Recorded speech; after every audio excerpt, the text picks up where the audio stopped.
आदाब, मैं हूं मुमताज आलम रिजवी। बात करूंगा मैं उत्तर प्रदेश इलेक्शन की। जी हां, उत्तर प्रदेश में निकाय चुनाव हो रहे हैं, बलदियाती इंतखाबात हो रहे हैं और आज बलदियाती इंतखाबात में योगी आदित्यनाथ ने वोट किया, मायावती, अखिलेश यादव और कई और अहम लीडरान, राजनाथ सिंह ने वोट डाले। तो कई अहम लीडरान ने अपने वोट का जो इस्तेमाल किया है। और आपको हम बता दें, पहले हम बात करेंगे असल में जो मुस्लिम वोटर्स हैं, ये पहले मरहले का आज चुनाव है, वोटिंग है। और दूसरे मरहले की वोटिंग 11 मई को होगी और 13 मई को नतीजे आएंगे। पहले तो ये बता दें, और इस पहले मरहले में 2 करोड़ 40 लाख के करीब जो है वो राय दहिंदगान अपने वोट का फैसला करेंगे। इसमें करीब 50 लाख के करीब जो है वो मुस्लिम राय दहिंदगान है जो वोट करेंगे, क्योंकि सहारनपुर, मुरादाबाद, प्रयागराज, लखनऊ, गोरखपुर, वाराणसी समेत 37 जो जिले हैं वहां पे ये पहले मरहले में पोलिंग हो रही है। 37 मरहलों में ये भी मैं बताता चलूं कि 10 मेयर जो है इसमें चुने जाने हैं। 10 मेयर का ये चुनाव है। इसके साथ ही 820 पार्षद जो है, काउंसलर हैं, उनका ये चुनाव है। इसके साथ ही अगर हम बात करें तो 103 जो नगर पालिका के अध्यक्ष हैं उनका चुनाव होगा। और इसके साथ ही नगर पालिका में जो सदस्य हैं वो 2740 हैं, उनका ये चुनाव है।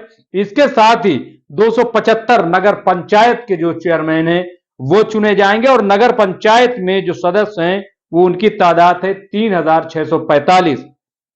इस तरीके से देखें तो कुल जो है जो चुनाव है वो कुल है 7593 जो चुने जाएंगे यहां पे, जिनमें चेयरमैन से लेकर के, मेयर से लेकर के और पार्षद और काउंसलर सब इसमें शामिल है। तो उनकी तादाद है 7593 और इसमें जो है 44,000 उम्मीदवार हैं। तो ये पहले मरहले की पोलिंग है और इसमें जैसा कि मैंने बताया कि बड़े पैमाने पर जो लोग हैं वो वोट करने के लिए पहुंचे हैं और ये बहुत ही अहम चुनाव हो गया। इसमें आप देखिए कि ऐसा लग रहा है जिस तरीके से इसमें योगी आदित्यनाथ लगे हुए हैं। 2024 का जो लोकसभा का चुनाव है उससे पहले ये जो चुनाव हो रहा है, बलदियाती और निकाय चुनाव, क्योंकि इसमें ओबीसी का भी मामला आया था, आपने देखा होगा। और इस बार तो जो बीजेपी है वो ओबीसी, मुस्लिम ओबीसी की मैं बात कर रहा हूं, वो कार्ड खेल रही। 395 करीब मुस्लिम लीडरान को उम्मीदवार बनाया भाजपा ने। लेकिन देखना यह होगा कि क्या वाकई भाजपा को मुसलमान वोट देता है कि नहीं देता, क्योंकि जो हालात हैं देश के, जो मुल्क के हालात हैं और जिस किस्म की भाजपा पॉलिटिक्स कर रही है, कर्नाटक में आप देखिए कि उसने ये ऐलान किया है कि हम 4% के मुसलमानों का रिजर्वेशन है वो हम खत्म कर रहे हैं, खत्म कर दिया, ये ऐलान कर दिया है। तो सवाल ये है कि फिर यूपी के मुसलमानों का भला कैसे होगा। लेकिन दूसरी तरफ यह भी है कि क्या समाजवादी पार्टी को मुसलमान वोट देगा, बीएसपी को वोट देगा या कांग्रेस को वोट देगा, किसको देगा। और कहीं ऐसा तो नहीं है कि ये जो मुस्लिम वोट है, ये जो 50 लाख मुस्लिम वोट है, क्योंकि टोटल जो आज वोट कर रहे हैं उनकी तादाद है 2 करोड़ 40 लाख। इनमें से अगर आप देखेंगे तो करीब करीब 50 लाख जो है वो मुस्लिम वोटर हैं, क्योंकि उत्तर प्रदेश में कुल आबादी जो है उसका 20% मुसलमान है। तो इस एतबार से अगर आप देखेंगे, निकालेंगे तो इतने वोटर मौजूद हैं। तो इसलिए बहुत इंपॉर्टेंट है। और जो खबर आ रही है वो ये आ रही है कि मुसलमान जो है वो किसी भी सूरत में बंटने के लिए तैयार नहीं है। वो मुत्तहिदा तौर पर वोट कर रहा है, मुत्तहिद होकर वोट कर रहा है और भाजपा को वोट कर रहा है कि नहीं कर रहा है। एक चीज तो बड़ी अच्छी ये आई कि मुसलमान खुलकर बोल नहीं रहा, वो बता नहीं रहा है कि हम किसको वोट दे रहे हैं, किसको नहीं दे रहे हैं। जो उससे सवाल किया जाता है वो कह रहा है कि हम आप ही को वोट दे रहे हैं, हम आप ही को वोट दे रहे हैं। ये जो चीज है ये बहुत ही परेशान करने वाली है। और चूंकि मुसलमानों के सामने एक बड़ा वजूद, उनके वजूद का सवाल पैदा हो गया है। जिस तरीके से आजम खान ने अभी मुसलमानों को ललकारा, इसके साथ ही असदुद्दीन ओवैसी ने भी उनको झिंझोड़ा एक तरीके से।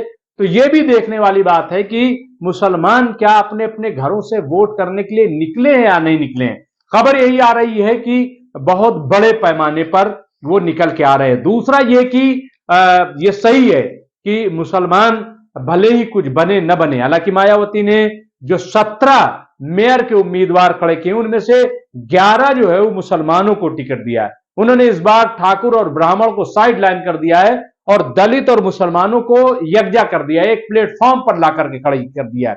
तो यह भी एक बड़ी सियासी बदलाव अगर हम देखें बीएसपी की, तो ऐसे में समाजवादी के सामने बड़ा चैलेंज पैदा होता है कि वो कैसे मुसलमानों को अपनी तरफ अट्रैक्ट करेंगे। हालांकि अभी 1-2 महीने पहले जो रिपोर्ट आई थी वो यही आई थी कि मुसलमान का जो रुझान है वो समाजवादी ही पार्टी की तरफ है, वो उसी की तरफ देख रहा है और अब भी मुसलमान जो है वो समाजवादी की तरफ देख रहा है।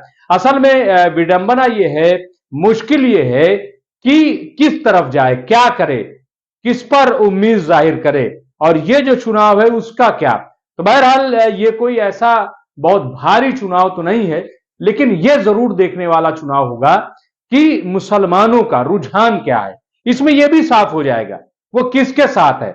मायावती जो 2022 के विधानसभा चुनाव में एक तरीके से साफ हो गई है, एक 403 में से सिर्फ एक विधायक उनका जीता है, वो भी उनका है नहीं है, कुछ क्लियर नहीं है, यानी इतनी बड़ी हार।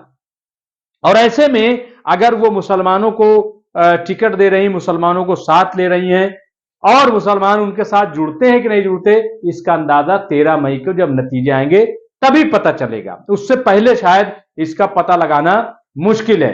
लेकिन एक बड़ा सवाल मैंने उठाया था, फिर मैं वो सवाल उठा रहा हूं कि क्या महज मुसलमानों को टिकट दे देना काफी है? तो फिर भाजपा ने भी टिकट दे दिया तो भाजपा अच्छी हो गई, मायावती टिकट दे रहे हैं मायावती अच्छी हो गई, तो अखिलेश यानी जो टिकट दे दे वही फिर अच्छा हो जाए। सवाल टिकट का नहीं है, सवाल यह है कि मुसलमानों के हक में कोई बोलेगा या नहीं बोलेगा, उनके बारे में कोई आवाज बुलंद करेगा कि नहीं करेगा, यह एक बड़ा मसला है। उनकी सिक्योरिटी, उनकी सुरक्षा पर, उनकी शिक्षा पर कोई बात करेगा कि नहीं करेगा, यह बहुत इंपॉर्टेंट है। और जो मुसलमान वोट देने जा रहा है, मैं समझता हूं कि वो इन्हीं चीज को कंसंट्रेट करेगा कि कौन हमारी सुरक्षा की बात कर रहा है, कौन हमारी शिक्षा की बात कर रहा है और कौन हमारी भविष्य की बात कर रहा है। जो ऐसा करेगा, मैं समझता हूं कि उत्तर प्रदेश का मुसलमान उसी को वोट करेगा। और उत्तर प्रदेश का मुसलमान वो है जो किंग मेकर कहलाता था। किंग मेकर इसलिए कहलाता था क्योंकि जिसकी तरफ ये मुसलमान वोटर घूम जाता था वो कामयाब हो जाता था। यह तारीख मौजूद है, लेकिन उसको बड़ी चालाकी से बेहैसियत कर दिया गया, उसको स्टेज से उतार दिया गया। और यही वजह है कि वैसी जो है इसको ललकारते हैं। वो कहते हैं कि अपने वजूद को पहचानो। 3% वाले कहीं मुख्यमंत्री बने हैं तो कहीं प्रधानमंत्री कभी बन गए, उससे कम वाले कहीं मुख्यमंत्री बने हुए हैं। लेकिन पूरे हिंदुस्तान में अगर 20-25 करोड़ मुसलमान हैं तो सवाल यह है कि उसका एक भी मुख्यमंत्री क्यों नहीं है? क्या वजह है इसकी?